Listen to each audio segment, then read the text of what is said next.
To benefit all human society, not only in this life but in the next, the great seers and sages have prescribed various methods conducive to the prosperity of the people in general. Vedic civilization takes advantage of the perfect knowledge presented in the Vedas and presented by great sages and Brahmins for the benefit of human society.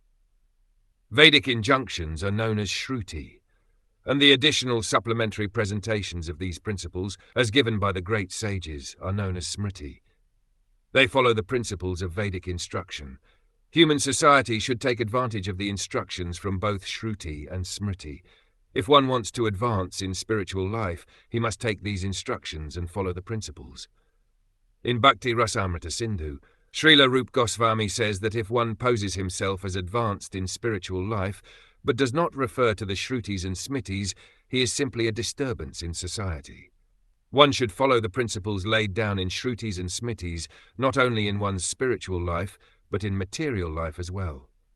As far as human society is concerned, it should follow the Manu Smriti as well, for these laws are given by Manu, the father of mankind.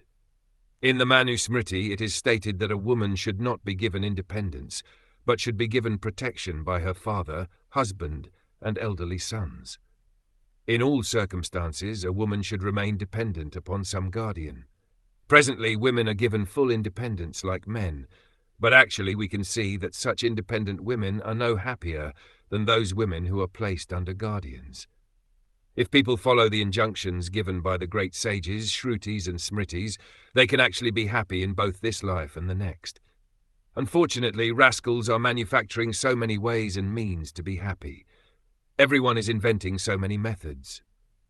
Consequently, human society has lost the standard ways of life, both materially and spiritually, and as a result, people are bewildered, and there is no peace or happiness in the world. Although they are trying to solve the problems of human society in the United Nations, they are still baffled. Because they do not follow the liberated instructions of the Vedas, they are unhappy.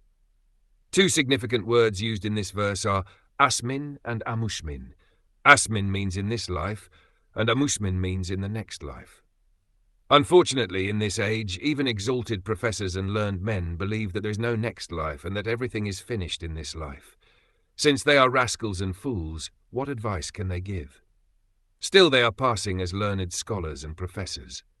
In this verse, the word amushmin is very explicit. It is the duty of everyone to mold his life in such a way that he will have a profitable next life.